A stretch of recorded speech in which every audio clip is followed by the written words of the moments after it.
Hello, my name is Vint Cerf. I'm Vice President and Chief Internet Evangelist at Google. And today I'd like to talk a little bit about personalized medicine and the general notion of digitized data about the world around us, about ourselves, about the conditions in which we live. The more data that we have about ourselves and the world around us, the better we can understand how that world works and perhaps how to make it work well for us. So let's look at personalized medicine as an example. Historically, medicine has been about matching symptoms with treatment. And often it's a very experimental thing. You have a problem, I have this stuff, and I don't know if it works. Let me try it out on you. We formalized that in the US with the Food and Drug Administration requiring safety tests and effectiveness tests and so on before we allow these kinds of medications to get into the market and affect real people. The more we understand, though, about how our bodies work, for example, understanding genetics, understanding proteomics, understanding metabolomics, that is to say, how our bodies metabolize what we eat, what products come out as a result of that metabolism, what can we tell about your health condition based on what we can see from what we find inside of in blood or urine or other kinds of detectable materials. So this idea of having the more digital content describing ourselves and describing the world around us, what kinds of pollution effects are we potentially at risk for experiencing, what kinds of risks do we take in terms of our daily lives? How do we work? What do we work on? Are you a steel worker who's 300 feet in the air? Are you somebody who drives in complex traffic? Or are you working at home, sitting in front of a laptop?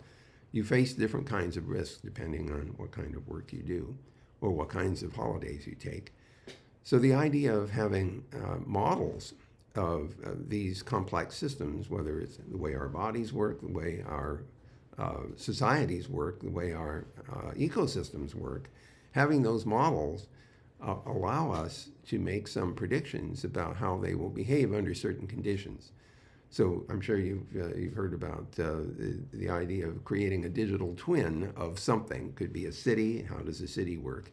The interesting idea about having a model of how the city works is that if you could measure how the city is working and compare it with what the model says should be happening, you might be able to tell that the city isn't working the way it's supposed to work, just like you might be able to tell your body isn't working the way it's supposed to work. Having these kinds of digital twins and the data that goes with them allows us to respond to situations that say things are not operating appropriately.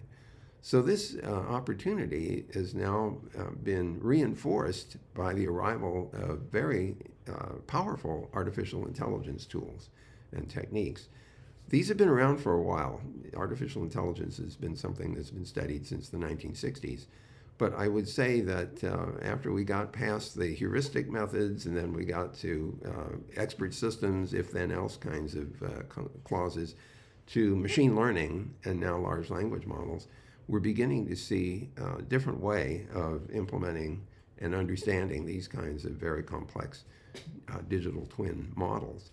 So we're at the point now where we have technology that will help us deal with an extremely large quantity of information and to figure out what it might all mean. How do the various data interact with each other?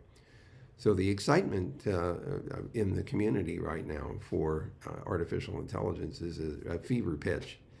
And there is excessive overhype, and I think we should all be conscious of that. But inside all that hyperbole is a kernel of real truth, that the ability to absorb a large amount of information and understand how that information tells us how things work, I think is an extremely important moment in our digital history. So I'm looking forward to hearing the results of your discussions and presentations. And certainly, if there are insights arising, I hope you'll share them with the rest of us so that we can benefit from that as well. I'm sorry I can't be there in person, but perhaps we'll cross paths on the net.